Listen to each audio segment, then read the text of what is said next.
Bonsoir Chama, comment allez-vous? Oui, ça va, merci beaucoup.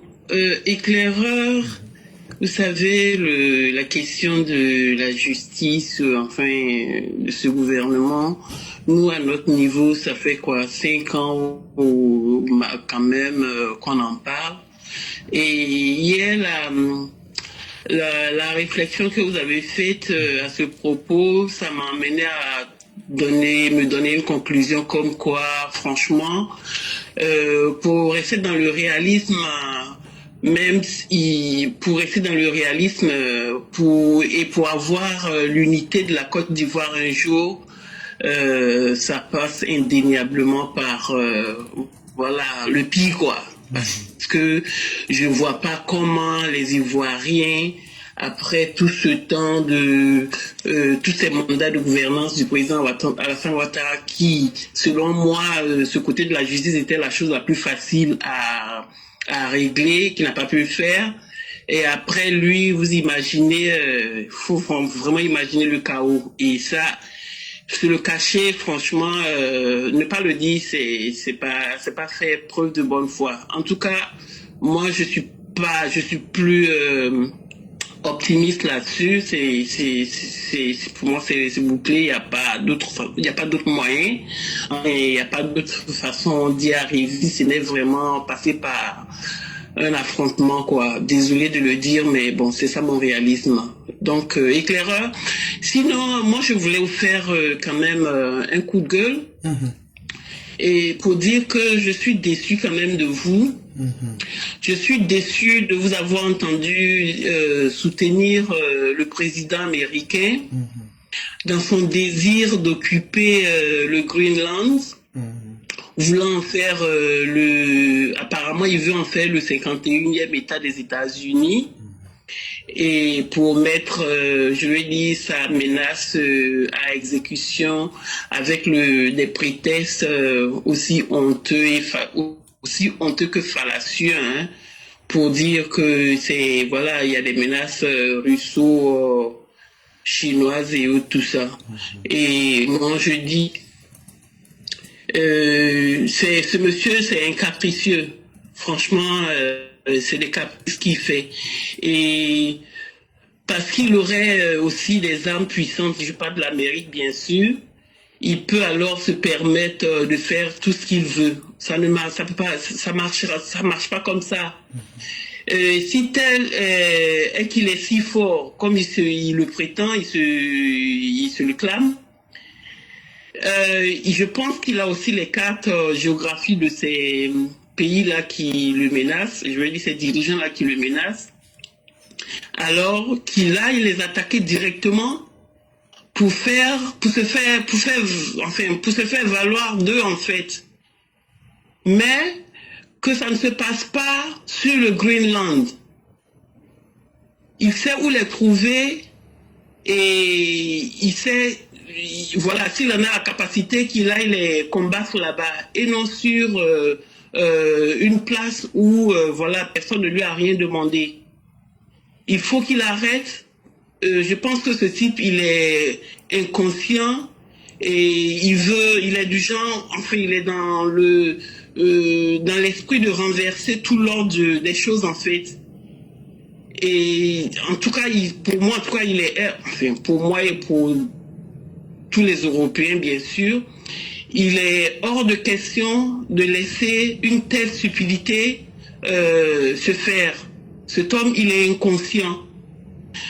S'il pense vraiment qu'on va le regarder faire, c'est qu'il n'a rien compris, à mon avis. Si, en dernier ressort, il devrait aussi avoir, je pense, un affrontement, alors affrontement, il y en aura avec les États-Unis.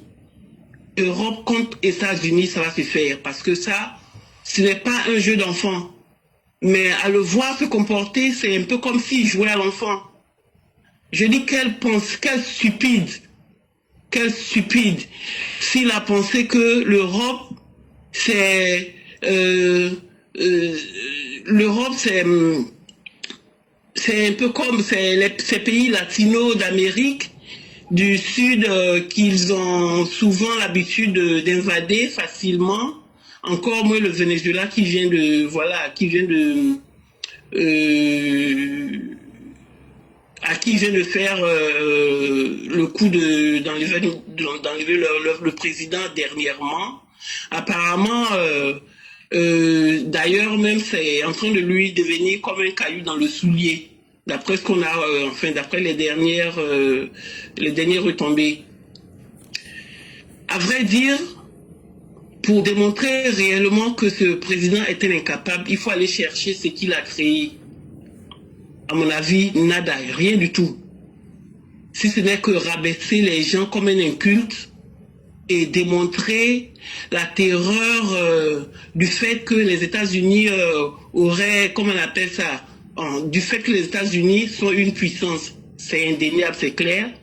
Ben, il faut reconnaître que cet homme, il est, voilà, où il n'a aucune intelligence constructive. Il n'en a pas. Tout ce qu'il sait faire, c'est l'intimidation. Pour moi, ce président, il est un incapable qui ne gagne uniquement que par la prédation et la brutalité. C'est comme ça qu'il s'est fait et il pense pouvoir aussi appliquer ça au reste du monde. Non, ça passera pas. Au prix de troubler l'ordre des choses établies, non. C'est une indécence même qui ne dit pas son nom. Quand on sait aussi que trop de sang a coulé pour trouver cet ordre que nous avons aujourd'hui, non, c'est hors de prix de le faire, franchement. Il n'en est pas question et il n'en sera pas question qu'un capricieux et un non intelligent comme lui ne sache pas respecter cela. Non. Si ce président se sert tant fort, réellement fort, pourquoi ne va-t-il pas, je leur ai dit, pourquoi ne va-t-il pas faire une attaque directe contre ces territoires-là et de là, franchement, qu'il nous épargne tout ce qui peut troubler l'ordre. Et la preuve, en tout cas l'exemple, il n'a pas besoin de grandes choses pour le faire parce que quand tu prends l'exemple déjà de l'Irak, il n'a pas fallu de grandes choses pour qu'ils aillent attaquer directement l'Irak. Donc, il peut en faire autant avec ces pays qu'on appelle la Russie et la Chine, qui considèrent être la menace pour les États-Unis et qui nous foutent la paix. En tout cas, pour moi, c'est un faiblard ce type et pour tout, qui a toujours fait dans l'intimidation et rien d'autre. Il n'a aucune autre qualité que ça. Mais enfin, il n'a aucune autre qualité. Il n'a pas de qualité. Et c'est tout ce qu'il sait faire. Et c'est par là qu'on le reconnaît aussi. Donc, il nous laisse le monde tranquille. Merci. Je voulais vraiment faire ce coup de gueule parce que ce qui se dessine n'est pas bien du tout.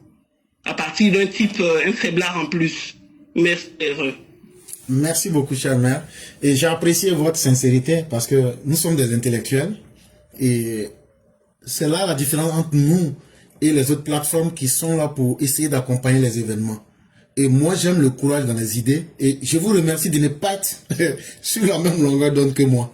Mais avant de toucher ce sujet, j'aimerais dire que la question de la justice, croyons-y, nos voix seront entendues.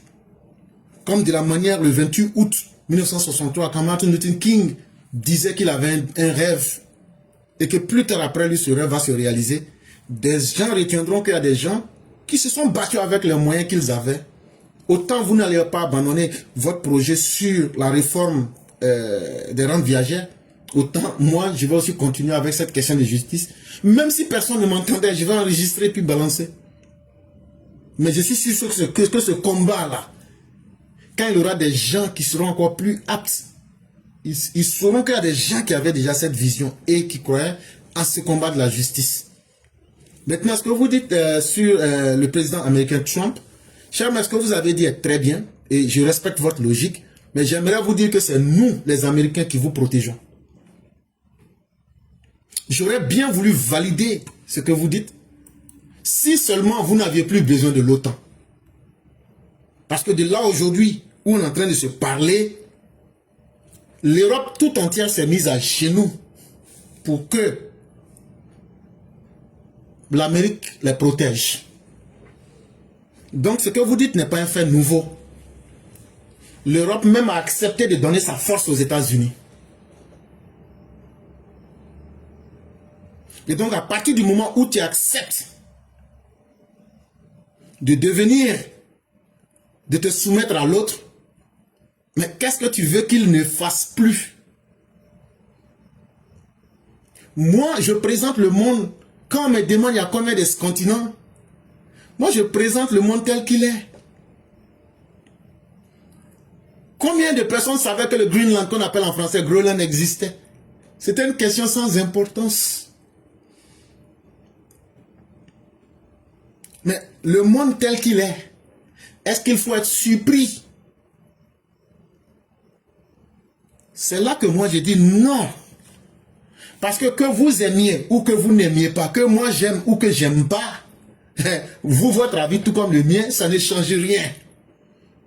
Parce que si nous voulons que nos avis soient pris en compte, il faudrait que nous arrêtions d'être dans les sentiments de penser que l'autre a abusé de son pouvoir. C'est faire la promotion de notre propre irresponsabilité. Quand Trump est né là, il n'est pas né avec un fusil en main. C'est quelqu'un qui a le courage de ses idées, qu'elles soient bonnes ou qu'elles soient mauvaises. Il a tout au moins le mérite d'avoir le courage de ses idées. Et c'est ce que je vous ai dit à l'entame. Moi, je préfère quelqu'un. Et je me souviens comme ça, le prophète des musulmans, chez son grand-père, chez qui il a vécu, lorsque ce monsieur va décéder, le prophète de l'islam lui dit, dis simplement qu'il n'y a autre entité que Allah et qu'il est le plus grand. Il dit non, j'ai vécu avec des gens sur un système ici. Et ces gens-là, j'ai été leur chef. Je n'abandonnerai pas le message qui nous a unis. Je préfère partir comme ça, rencontrer mon Seigneur. Moi, je respecte ce monsieur plus qu'un hypocrite qui est inscrit dans la Surat al-Munafiqun du Coran. Des gens qui étaient assis avec le prophète, mais qui lui plantaient le couteau dans le dos. Chère mère, moi je loue la sincérité et l'honnêteté, même d'un ennemi qui est franc et loyal dans ce qu'il fait. Mais dans cette posture que moi j'adopte aujourd'hui, ça importe peu que j'aime Trump, comme ça importe peu. Mais la question que je pose au fond, c'est mon destin et c'est ton destin. Est-ce que nous allons continuer à valider ou invalider la posture des autres? Vous et moi, qui sommes-nous pour ne pas devenir les puissants de demain? Ceux qui me suivent dans ma posture, même si je dis que je supporte Trump, est-ce que les bénéfices, ça sera sur moi? Si je dis que je ne le supporte pas, est-ce que je vais échapper aux conséquences de ses actes? Mais si je me retrouve dans une posture où je suis à la merci des événements, ça veut dire que moi-même là, je ne me suis pas déterminé pour donner une posture. Et je n'ai jamais cherché à évoluer. C'est dans ce canevas-là que moi je traite cette question-là aujourd'hui. Parce que les événements actuels qui se passent, si on reste dans le domaine de ce qu'il fait n'est pas bon ou ce qu'il fait est bon, on est en train de valider ou d'invalider la posture des autres. Mais nous-mêmes, vous et moi, qu'est-ce que nous faisons? Est-ce que Dieu nous a donné une garantie que nous, on doit être toujours en bas et que nous n'aurons jamais la possibilité d'être un jour en haut? Mais c'est parce que nous-mêmes, nous sommes une barrière. Nous, en tant qu'individus, nous, en tant que peuple. On connaît l'histoire de ce monde. C'est un cycle permanent des nations qui naissent, qui atteignent leurs apogées et qui vont à leur déclin.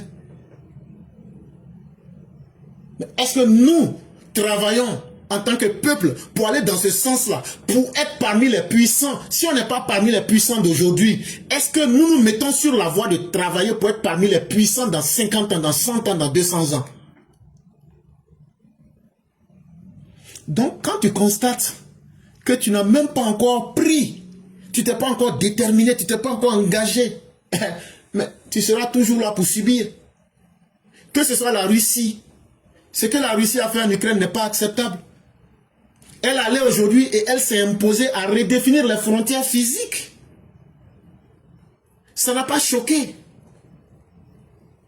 Ça n'a pas choqué les gens. Mais pourquoi vous voudrez aujourd'hui qu'on soit choqué de ce qui est arrivé au Venezuela? Ce n'est pas un fait nouveau. Et c'est comme ça maintenant que les gens voudraient que le monde soit dirigé. Pour nous autres, nous n'accueillons pas ces événements avec surprise. Parce qu'il y a eu des éléments déclencheurs. Il y a eu des éléments annonciateurs. Mais qui empêche les 54 pays de l'Afrique de s'unir? On ne me dira pas quand même que c'est les Occidentaux. Qui nous empêche de faire la ZLECAf, la zone de libre-échange entre nous Africains? On ne me dira pas que c'est encore les Européens, les Chinois ou les Russes.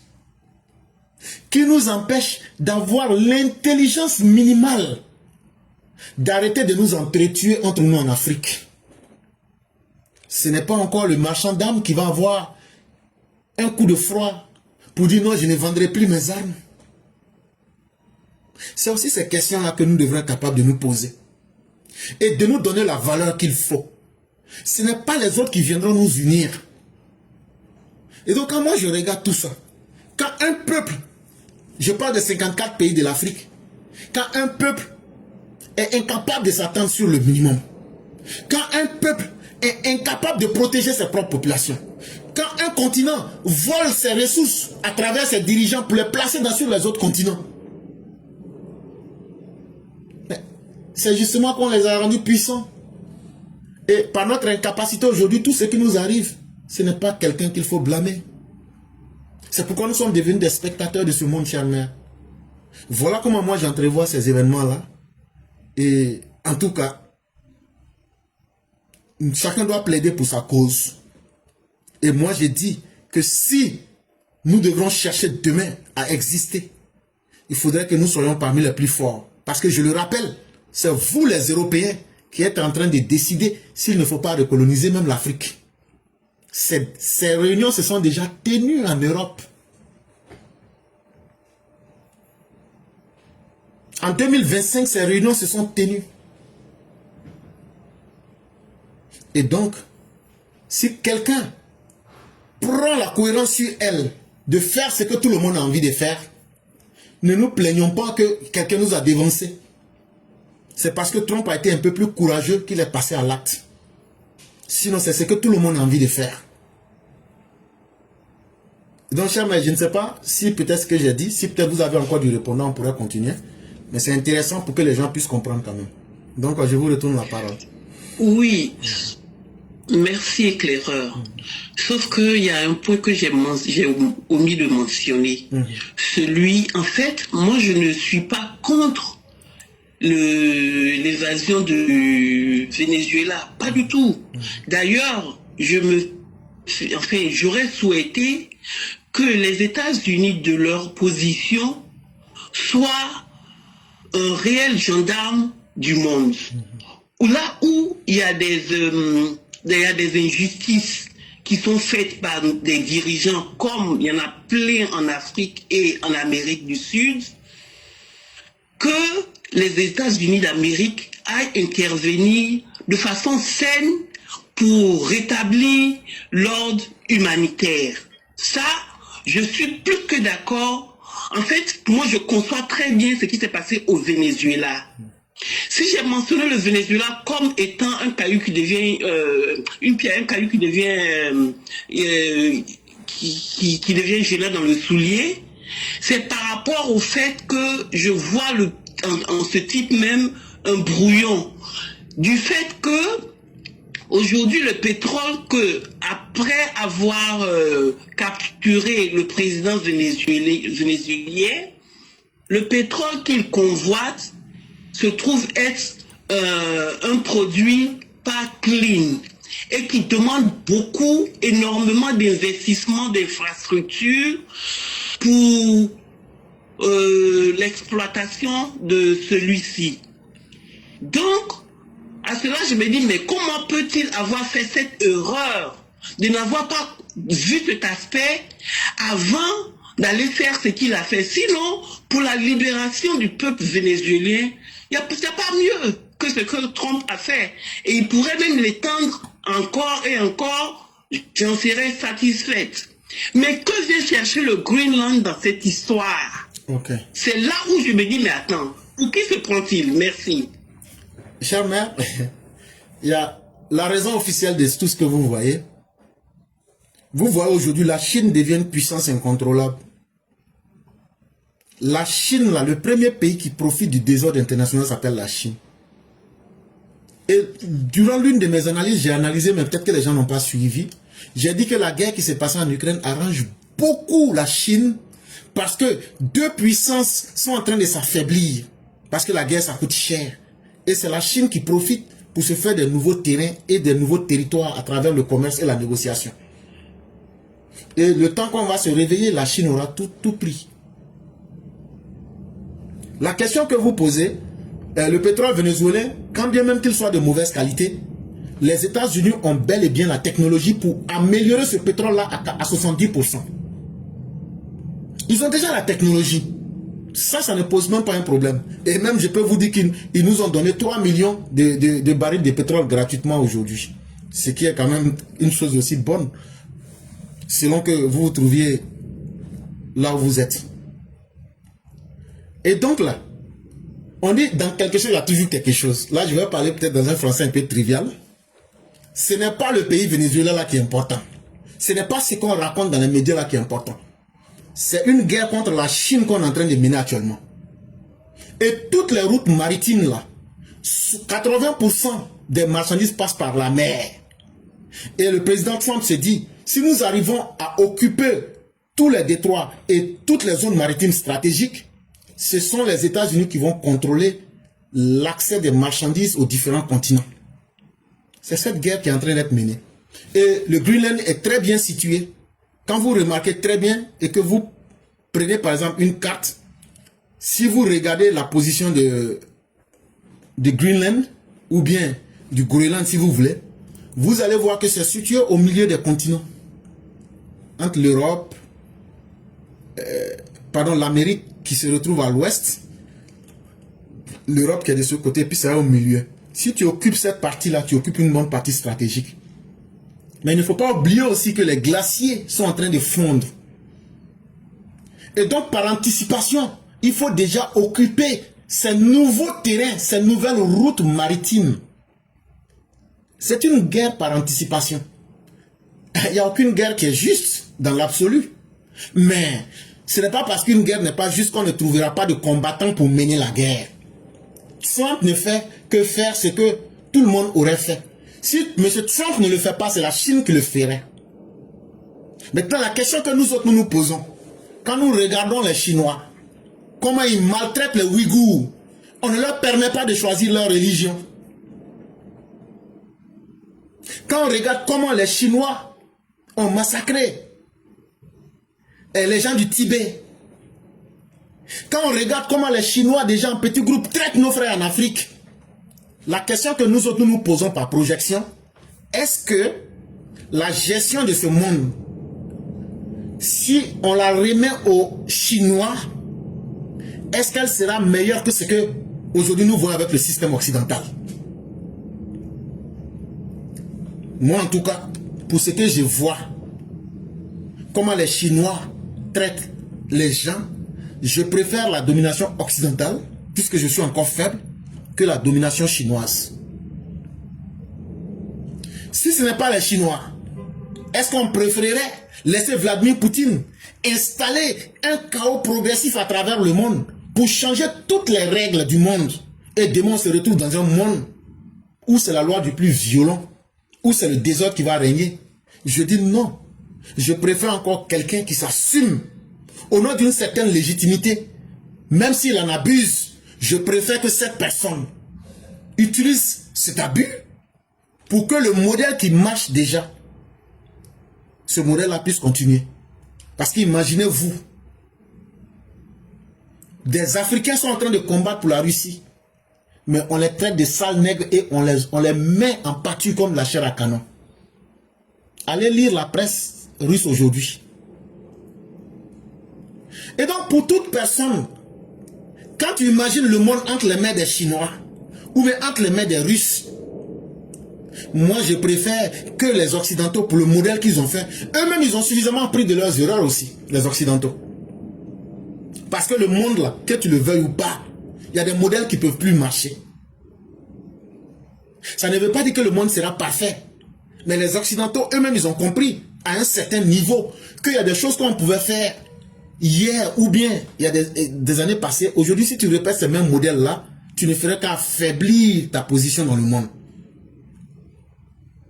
Mais les Chinois et les Russes sont une nouvelle race de prédateurs. Et quand on regarde comment Wagner a agi en République centrafricaine, en Libye, en Syrie, et tout récemment au Mali, au Burkina Faso, ça ne fait pas honneur.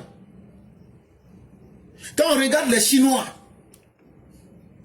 avec tous les excès qu'ils ont dans les rapports, ils vous donnent l'air d'être doux, mais ils sont encore des gens qui ne font aucune place. Moi, je préfère le modèle occidental. Au moins, ce modèle-là, on a le mérite de le reconnaître. La liberté que nous avons ici aux États-Unis, la liberté que nous avons en Angleterre, en France, est-ce qu'on peut mériter cette même liberté en Russie? Est-ce qu'on peut mériter cette même liberté en Chine? Quand je fais ces calculs-là, le monde n'est pas aussi difficile à comprendre. Je préfère le modèle dans lequel nous sommes aujourd'hui. Parce que les autres ne font pas mieux que les Occidentaux. Et nous-mêmes qui sommes en train de nous plaindre là, nous ne faisons rien pour que notre condition s'améliore. Donc comment on fait? Mais il faut bien suivre quelqu'un. Parce que ne même pas choisir un camp, c'est choisir un camp. C'est accepter que les deux camps vous écrasent. C'est ça aussi la réalité de ce monde. Il n'y a personne qui est neutre. Et personne n'a droit à être neutre. Parce que dire que tu es neutre, tu es un traître. Et un traître là, les deux camps vont t'écraser.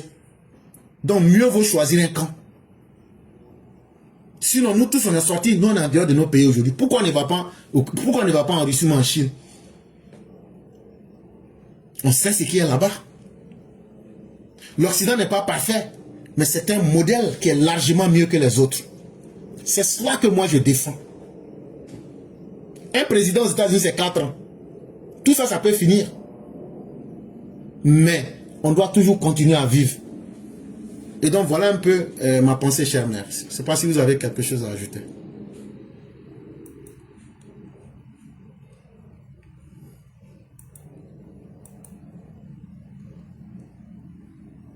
Alors, chère mère, vous êtes toujours là?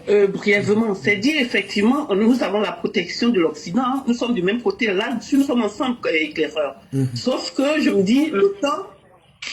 Oui, je suis là.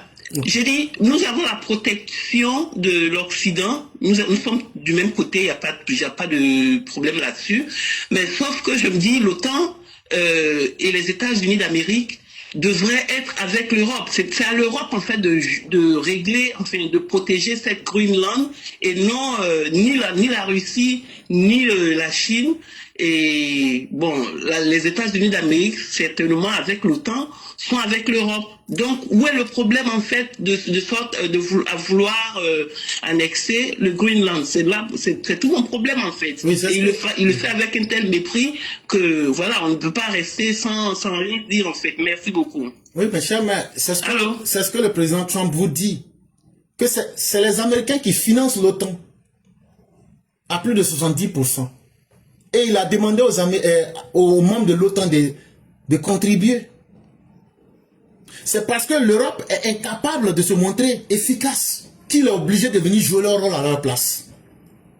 De sorte qu'aujourd'hui, il doit leur rappeler même que, de par leur incapacité à ne pas se projeter, il est obligé de venir jouer leur rôle à leur place. C'est tout. Sinon, si l'Europe jouait son rôle... Ils ont vraiment dormi sur leur laurier. Justement, c'est ce que M. Trump... M. Trump, on peut l'aimer comme ne pas l'aimer, mais il vient nous rappeler des vérités cruelles. Des vérités qui sont difficiles à accepter. Mais lui, il ne les fait pas en parole, il les fait en acte. Et moi, je trouve que ça, c'est une bénédiction, parce que ça met chacun de nous en face de nos limites. On est obligé aujourd'hui de trouver des solutions, ou même d'accepter qu'on nous écrase. Mais ce qu'il dit, il est cohérent quand même quelque part. Parce que ce n'est pas aujourd'hui, il ne faut pas seulement voir aujourd'hui le Greenland, mais il faut voir aussi depuis le début. Son premier mandat, il a mis les nations européennes en face de la réalité. Il dit, je vais vous couper l'aide de l'OTAN pour les amener à contribuer à la sécurité. Mais même jusqu'à aujourd'hui, ils n'en font pas autant. Tous ceux qui crient. Aujourd'hui, la guerre, autant les Américains ont financé cette guerre en Ukraine. Si les Européens avaient les moyens et s'y étaient mis à fond, aujourd'hui, il y aurait eu des améliorations. Mais eux, ils se sont assis, ils ont dit que l'OTAN, les Américains vont nous protéger et vont profiter simplement d'une liberté par procuration. C'est cette cruelle vérité que Trump vient nous rappeler. Quand Trump dit comment des dirigeants peuvent prendre l'argent de leur population, venir cacher dans les pays développés, je vais bloquer ces fonds. Cher mais c'est une bénédiction pour nous autres.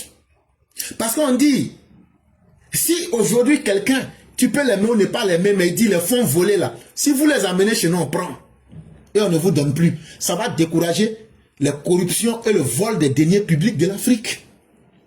Bien sûr. Et donc, pour moi, Trump, qu'on l'aime ou pas, c'est quelqu'un qui vient nous rappeler les cruelles vérités de notre monde, mais lui, il les fait en acte. Et ça, je trouve que c'est choquant, mais c'est là qu'il faut avoir le courage d'accepter les faits et d'en ressortir grandi. Ok, en tout cas, merci pour cet éclaircissement. Ça me convainc, d'une part, mais aussi il faut tirer les oreilles aux Européens. Beaucoup. Franchement. Et aux Africains aussi surtout. Et à nous-mêmes Africains qui pensons que quelqu'un va construire le monde pour nous. Et nous on va venir dire, bon, vraiment vous avez bien fait de nous mettre au sommet et on va continuer. Non, on ne construit pas le monde comme ça. Chacun construit le monde qui va avec sa vision. Personne n'a le devoir et personne ne peut construire un monde pour nous pour qu'on y soit à l'aise là-dedans. C'est à nous-mêmes de nous lever, de travailler comme les autres et de construire le monde que nous voulons. Et comme ça, on n'aura pas à se plaindre. Parce que si vous remarquez très bien, chère mère, est-ce que vous entendez le discours que les Russes disent que non, il y a l'injustice? Est-ce que vous avez entendu les Russes dire ça? Pas du tout. Est-ce que vous avez entendu les Chinois dire que les décisions des musulmans sont injustes? Non. C'est les Européens, les Africains. Parce que nous sommes inaptes au combat. Parce que nous avons pensé qu'après la Deuxième Guerre mondiale, le monde serait un monde idéalisé. On va vivre à Éthiopie ou bien comme ce que l'autre appelait, Platon appelait, on va vivre dans la cité, comment il appelait ça déjà, j'oublie, dans la cité parfaite. Non. Ce monde-là, quel que soit ce qu'on veut là, il faut se situer du bon côté. Sinon, là, il n'y a rien qui est parfait dans ce monde. Mais quand tu te situes quand tu te situes du bon côté, toi, tu ne perds pas tes plumes et tu avances. Donc, il faut être du bon côté. Mais pour être du bon côté, il faut changer son cycle de réflexion. Il faut changer sa manière de voir le monde. Et il faut s'adapter aux réalités du monde. Sinon, ceux qui sont et qui ont la capacité de combattre dans ce monde aujourd'hui, eux ne se plaignent pas. Les Chinois et les Russes sont en train de rechercher de nouvelles stratégies pour s'imposer. Et ces personnes ne se plaignent pas. C'est ceux qui n'ont pas préparé d'alternatives, comme les Africains et les Européens, c'est nous qui nous plaignons. Les autres cherchent à avoir la force, la puissance de s'imposer. Et c'est vers cela aussi que tout le monde doit aller. Imaginez-vous un monde où il y a l'équilibre de la terreur. Cher, mais c'est là que le vrai monde va commencer à exister. Dans un monde où je ne peux rien vous imposer, et vous ne pouvez rien m'imposer, c'est à partir de là qu'elle naît le vrai respect. Et c'est à partir de là que chacun, et que la vraie garantie de la paix mondiale va venir. Et aujourd'hui, les événements d'aujourd'hui viennent nous dire que un monde qui est en train de sommeiller, un monde qui est tranquille n'est pas forcément un monde juste. Mais un monde qui se réveille en face de ses réalités les plus cruelles, les plus difficiles à accepter, ce monde-là, si on pousse chacun à aller au-delà de ses limites, ça ne peut que nous faire grandir. Parce qu'en réalité, on n'apprend jamais rien dans la facilité. Mais la difficulté, quand sont-elles exploitées, elles nous conduisent toujours à prendre de grandes leçons de la vie. Je vais terminer, éclaireur, pour dire que dans mon exposé, dans ma plainte, j'ai dénoncé que Trump venait troubler l'ordre des choses, et moi je l'avais pris dans le sens un peu du mauvais côté. Mais là, ayant échangé avec vous, je le remets dans le bon sens plutôt, ce qui veut dire que au moins il vient réveiller ceux qui s'étaient vraiment endormis. Et voilà, ça va les emmener maintenant à remettre un peu d'ordre dans leur façon de faire, de sorte à ce qu'on trouve cet équilibre-là. En tout cas, merci beaucoup. Ça a été enrichissant. Cher, moi je sais que vous comprenez tout, mais ça aussi était très bien parce que souvent je vois des commentaires où les gens n'ont rien compris. Et ça me gêne un peu, on n'arrive pas à tout développer, mais à travers votre exercice, peut-être que j'ai au moins développé certaines choses. Et je vais terminer avec le conte philosophique de Nietzsche, Friedrich.